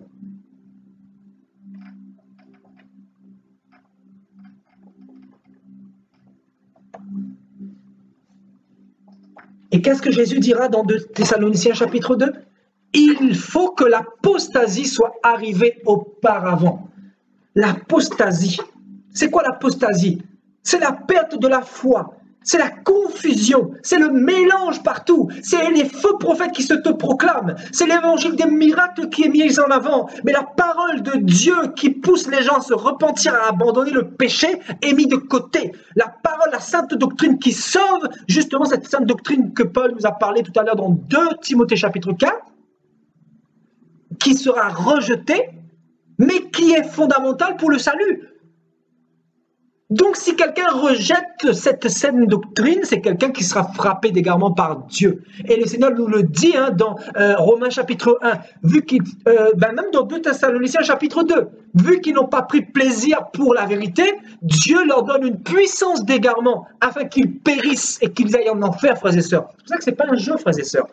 C'est pour ça que le Seigneur, laissez-moi vous dire, il est en train de faire le tri, il est en train de trier, il est en train de mettre ses enfants à droite et les enfants du malin à gauche. Il est en train de séparer le blé et livrer. La moisson est bientôt terminée, frères et sœurs. Le Seigneur est en train de faire le tri, il est en train de préparer ses enfants. C'est pour ça que si vous entendez ce message, préparez-vous, sanctifiez-vous parce que le Seigneur est plus qu'à la porte. Je vous dis, la semaine prochaine, je vais vous publier une vidéo d'1h10 environ là. C'est terrible. Vous allez entendre des révélations du monde des ténèbres, des démons qui vont donner des révélations terribles, terribles, terribles. Je vous dis, la semaine prochaine, là, j'ai une vidéo de délivrance qui arrive, là, que Voilà, et une autre vidéo qui est terrible. Il faudra rester connecté parce que ces messages-là ont pour but de nous donner la crainte de Dieu, de faire grandir la crainte de Dieu, de nous faire connaître les plans de Dieu pour nous. Qu'est-ce que Dieu attend de nous? Qu'est-ce que Dieu veut de toi et de moi? Qu'est-ce qu'il attend pour nous? Ce n'est plus le temps de perdre du temps. C'est le temps de prendre ce temps pour l'utiliser à bon escient et surtout pour essayer d'apprendre à connaître Dieu.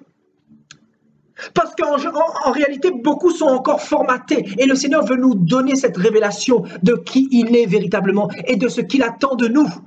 Qu'est-ce qu'il attend de nous? Beaucoup de chrétiens sont encore en train de perdre leur temps pour rechercher des églises, des bishops, etc. Même moi, je ne peux rien pour vous. Si vous mettez votre confiance en moi, vous irez en enfer. Je vous dis la vérité. Moi, je ne suis qu'un instrument que Dieu utilise pour vous communiquer la parole de la vérité, la saine doctrine que beaucoup ne veulent plus aujourd'hui. Et j'ai dit, beaucoup sont venus essayer de me persécuter ici pensant que j'allais changer de message. En réalité, je sais que c'est les démons qui sont derrière eux, ces personnes-là, ces soi-disant chrétiens, ces pseudo-chrétiens, pour me mettre le découragement pour que j'arrête l'œuvre. En gros, ils ne me laissent pas le choix. C'est où je prêche autre chose, où je caresse les fidèles, comme certains chrétiens qui viennent ici, qui ne veulent pas que je leur dise la vérité, que la cigarette mène en enfer, que quand tu commences à leur dire la vérité, mais oui, Jésus est amour. Mais si Jésus est amour, sortez de ma page, sortez de là, parce que ce n'est pas le même Jésus que nous servons.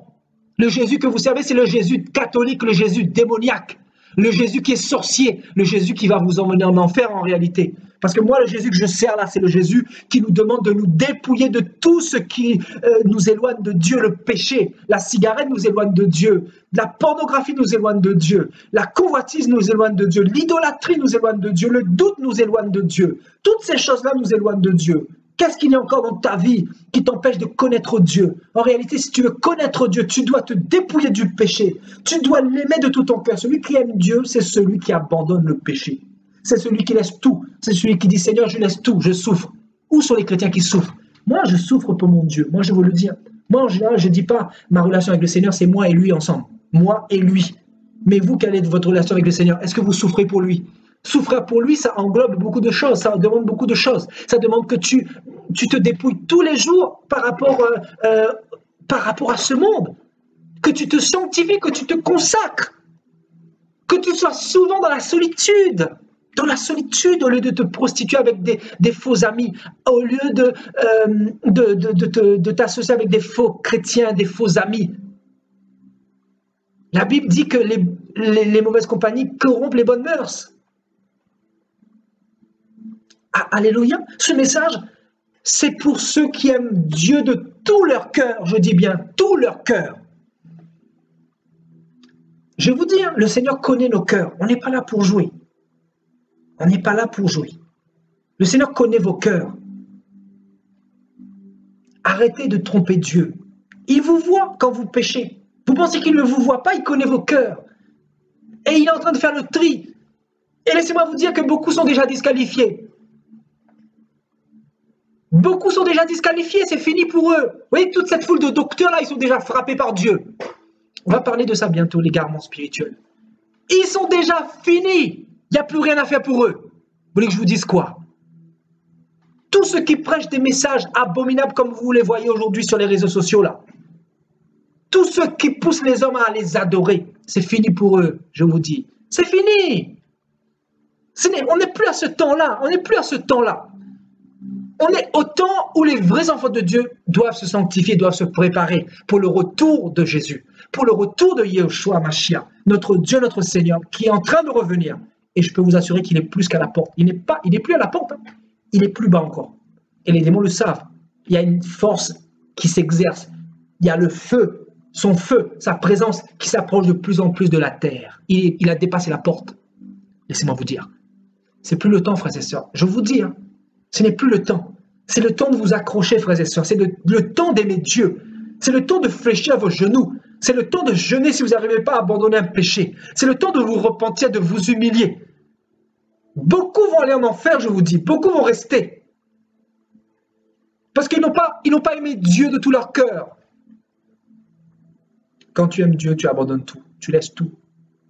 Ta famille ne passe pas avant, ton mari ne passe pas avant, tes enfants ne passent pas avant, c'est Jésus-Christ seul, ton créateur, parce qu'il est ton créateur et il est jaloux et il veut toute la gloire pour lui. Il ne veut pas partager sa gloire. C'est ça la connaissance de Dieu. On ne vous a pas dit ça. On vous a pas dit ça. Aujourd'hui, les hommes de Dieu laissent les fidèles se prosterner devant eux. C'est fini pour eux. Ils sont frappés. Parce que quelqu'un qui ne se rend même plus compte de cela, c'est quelqu'un qui a été frappé par Dieu. C'est fini. Jésus dit, beaucoup viendront en mon nom. Il parle de qui ici? De ces faux prophètes, bien évidemment. Ils viendront en mon nom. Ils vont utiliser mon nom. Mais en réalité, je ne suis pas dans le camp.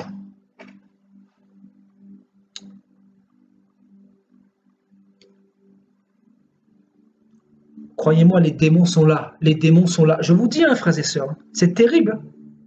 Moi, cette semaine, j'ai vécu une expérience là. Je ne parle pas trop. Mais bientôt, des vidéos arrivent. J'ai vécu une expérience encore cette semaine-là. Je vous dis, les démons nous connaissent. Si les faux chrétiens ne nous connaissent pas, les démons nous connaissent. Ils savent qui nous sommes. Ils savent si nous avons une relation avec Dieu ou pas. Ils savent si nous sommes vides ou pas. Tu es rempli avec les hommes et avec Dieu, tu es vide. Pas de relation avec Dieu. Comment ça se fait? Il y a un problème. Il y a un problème. Moi, je ne peux pas rester une journée sans fléchir mes genoux. Je ne peux pas. C'est comme un besoin vital. Donc, je ne sais pas, qu'est-ce que j'ai plus de vous? Plus que vous. Qu'est-ce que j'ai de plus que vous? Rien. Mais quel est le désir de ton cœur? Vers qui se porte ton cœur? Beaucoup aiment encore trop ce monde. Beaucoup prennent encore trop de plaisir pour ce monde et vous voulez aller au ciel. Vous n'irez pas. Sachez qu'en enfer, là, la souffrance est particulière pour ceux qui ont connu la vérité, pour ceux qui ont connu Dieu une fois dans leur vie. La souffrance est particulière. C'est un niveau que l'homme ne peut pas imaginer. Notre nature charnelle ne nous permet pas de le comprendre. C'est une souffrance qui est terrible. Pour les chrétiens qui sont retournés en arrière, ou pour les chrétiens qui ont blasphémé, ou les chrétiens qui ont rejeté la grâce, qui ont rejeté la croix.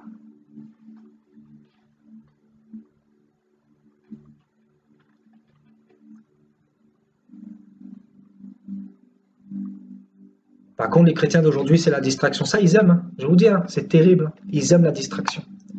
Ils aiment la distraction. Mais la vérité, ils n'aiment pas. Ils n'aiment plus la vérité. Pourquoi? Parce que Paul l'a prophétisé. C'est écrit. C'est écrit. Viendra un temps où les âmes ne supporteront pas la sainte doctrine, ayant la démangeaison d'entendre des choses agréables. Voilà. Donne-nous des bonnes choses agréables à entendre tous les dimanches. Les vrais enfants de Dieu. Qui es-tu? Est-ce que tu es un enfant de Dieu? Toi-même, tu le sais. Moi, je ne sais pas qui tu es. Il y a de tout. Je sais qu'il y a de tout. Il y a les vrais enfants de Dieu qui comprennent ce message. Et il y en a qui ne comprendront jamais, qui ne vont jamais comprendre parce qu'ils ne sont pas de Dieu. Ils ne sont pas de Dieu. Mais nous, on va parler. Je vous dis, je vais parler, je vais cracher tout ce que Dieu me donne jusqu'à ce qu'il revienne. Je vais vous donner tout. Ensuite, prenez pas. Ce n'est pas mon problème. Les faux chrétiens, vous pouvez partir. Amen. Jésus ne retient personne. Amen. D'ailleurs, ce n'est pas ici qu'il faut chercher Jésus, c'est dans la présence. D'ailleurs, amen. Et ceux qui veulent s'instruire, ceux qui veulent grandir, vous venez ici et voilà, le Seigneur nous enseigne la parole. On n'est pas là pour perdre du temps. Alléluia. On va pas tarder à terminer. On va partir dans 1 Jean chapitre 2.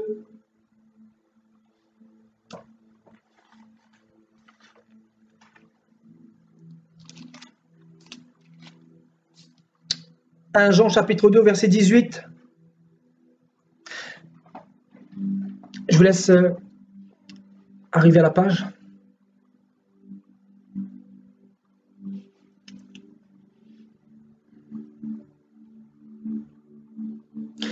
Petits enfants, c'est la dernière heure. C'est la dernière heure. Et beaucoup sont en train de perdre du temps encore. La dernière heure, c'était il y a 2000 ans. Et là, vous pensez, on est quand là? À la dernière seconde, frères et sœurs. Dans les dernières secondes. Je vous dis, c'est chaud. C'est chaud, hein? C'est chaud. Vous avez appris qu'un antéchrist vient. Ben oui, il vient cet antéchrist. C'est pour cela que Satan est en train de préparer ses supports. Pour que ces supports accueillent cet antéchrist-là. Et comment il va procéder? Par le formatage. Amen.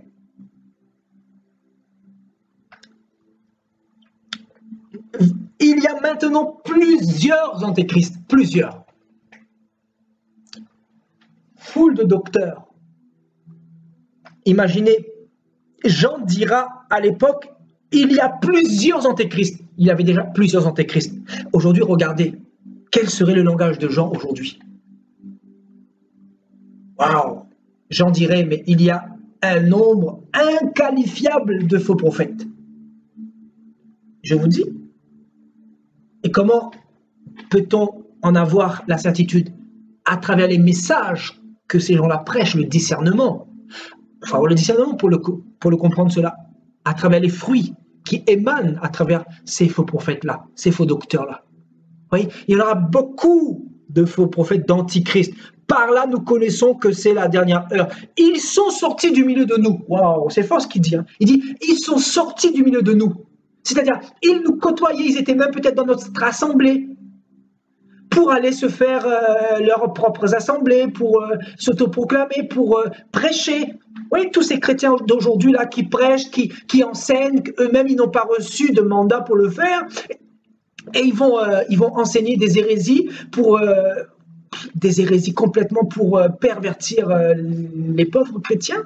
On se dit mais c'est grave, c'est un temps vraiment particulièrement terrible et grave. Car s'il avait été des nôtres, il serait demeuré avec nous. Mais cela est arrivé afin qu'il soit manifeste que tous ne sont pas des nôtres.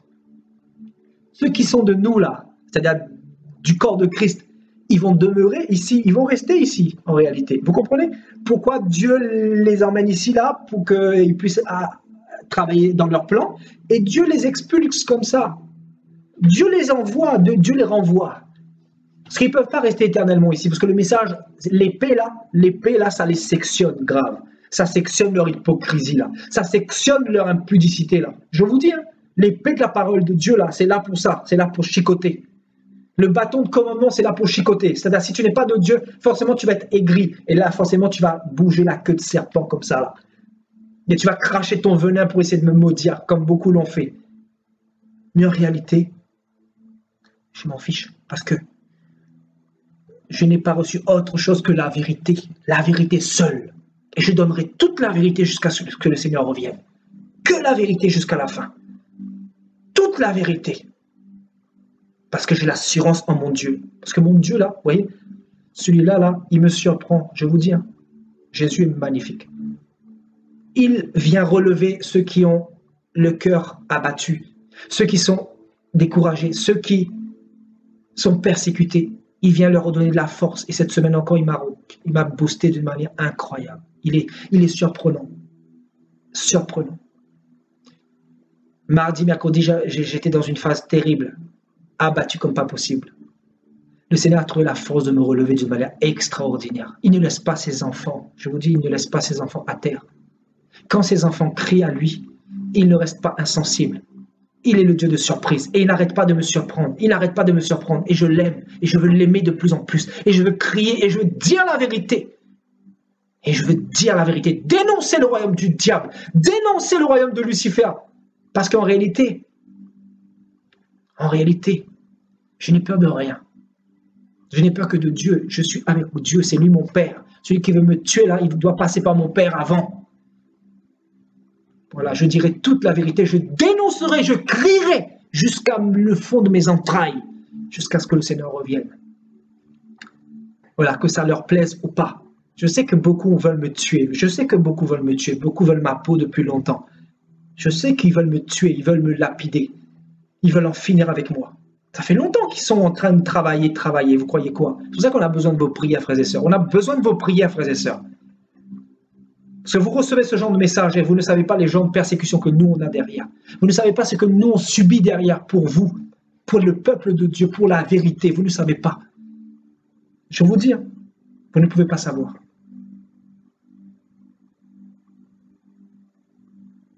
Pour prêcher ce message-là, dans cette génération perverse et corrompue là, si tu n'es pas suffisamment affermi, si tu n'aimes pas Dieu de tout ton cœur là, t'es mort. T'es mal barré, t'es mort. Je te dis, c'est une guerre. Nous sommes en guerre, frères et sœurs. C'est une guerre spirituelle. Ils sont là, ils envoient tout, des sirènes des eaux, ils envoient tout, ils envoient leur suppôt de Satan pour essayer d'épier, pour essayer de voir tout, pour essayer de voir les failles, pour essayer de chercher comment l'atteindre, comment le faire échouer, comment l'abattre. Mais qu'est-ce qui nous sauve? Qu'est-ce qui nous sauve? C'est Jésus-Christ, parce qu'on aime Jésus, parce qu'on fléchit nos genoux devant lui, parce qu'on lui donne toute notre vie en réalité, parce qu'on n'a pas peur de dire, Seigneur, nous sommes faibles, nous sommes des hommes, aide-nous, relève-nous toujours, donne-nous la force de continuer, parce que nous avons une relation avec le Seigneur. C'est ça qui nous permet de continuer.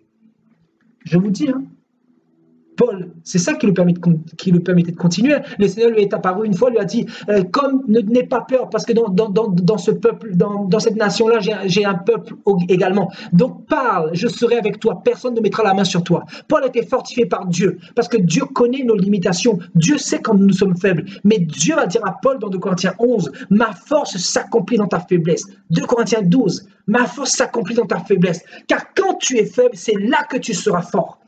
Dieu accomplit sa puissance, sa force dans la faiblesse de l'homme, frères et sœurs. C'est pour ça que quand le serpent se lève contre vous, Dieu est en train de vous prédestiner à la gloire future, frères et sœurs. Il y a une dimension de gloire qui nous attend, les vrais enfants de Dieu, qui acceptent le brisement, qui acceptent la souffrance, qui acceptent les persécutions, qui acceptent d'aller à contre-courant, qui donnent toute la gloire à Jésus, qui fléchissent leurs genoux devant Dieu seul.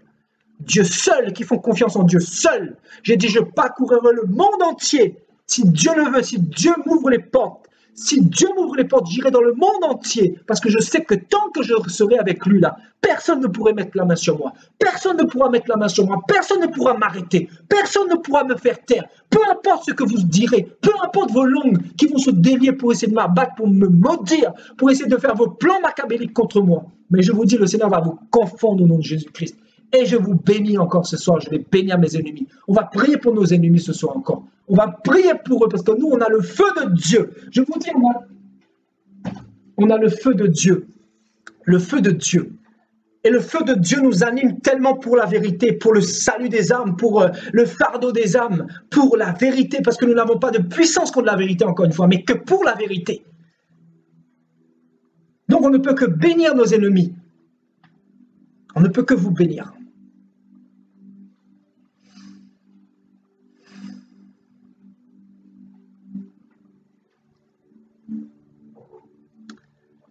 Alléluia. C'est une guerre. Je vous dis, c'est une guerre. La guerre est déclarée. La guerre contre les enfants de Dieu, contre les vrais enfants de Dieu. Qui tiendra jusqu'au bout? Qui tiendra jusqu'au bout? Accroche-toi à Jésus, mon ami. Accroche-toi à Jésus. Accroche-toi à Jésus. Non pas à l'homme, à Dieu, à Jésus seul. Accroche-toi à lui. Parce que si tu t'accroches à Jésus en réalité, personne ne pourra t'atteindre. Personne. Tu peux avoir une sirène des eaux, peu importe. Tu peux avoir la plus belle femme. Tu peux avoir n'importe qui devant toi pour essayer de te faire tomber. Tu ne tomberas jamais. Parce que celui qui est en toi est plus fort que celui qui est dans le monde. Celui qui est en toi là. Frères et sœurs, je veux fortifier quelqu'un. Parce que Dieu m'a fortifié. Je veux fortifier quelqu'un. Je veux te dire, ne crains pas. Ne crains pas, Dieu est là, Dieu est au contrôle de toutes choses. Tout concourt au bien de celui qui aime Dieu, de celui qui se confie en Dieu, de celui qui sont appelés, de ceux qui sont appelés selon son dessein. Et ceux qu'il a prédestinés, il les a appelés. Ceux qu'il a appelés, il les a glorifiés, il les a élevés. Il a fait d'eux, son peuple, des sacrificateurs, des prêtres. Et il a mis son esprit en nous. C'est pour ça la persécution est là, frères et sœurs. Parce que son esprit est là. Parce que son esprit est là. Son esprit est là. Son esprit est là. C'est pour ça que les serpents sont jaloux. Et ils veulent vous tuer, ils veulent vous faire tomber, ils veulent vous faire échouer. Mais qui peut faire tomber un enfant de Dieu? Qui peut faire tomber un élu de Dieu? Qui peut faire tomber un enfant de Dieu qui est inscrit dans le livre de vie avant la fondation du monde? La Bible dira dans Philippiens chapitre 1 verset 6, celui qui a commencé en vous cette belle œuvre l'achèvera à la perfection. À la perfection. Les vrais enfants de Dieu. Oui, les démons vont se lever. Les démons vont s'acharner comme ils ont fait avec Paul, comme ils ont fait avec Pierre, comme ils ont fait avec Étienne. Mais la délivrance est proche. Alléluia. La délivrance est proche, frères et sœurs. La délivrance est proche. Tenons ferme. Il est question de quelques temps encore, quelques mois, je ne sais pas, quelques années, je ne sais pas. Le Seigneur est proche, il est à la porte, je vous dis, il est plus qu'à la porte. Alléluia. Alléluia, gloire à Dieu, gloire à Dieu, gloire à Dieu, gloire à Dieu, gloire à Dieu, gloire à Dieu, gloire à Dieu. Alléluia. Alléluia, gloire à Dieu. Gloire à Dieu.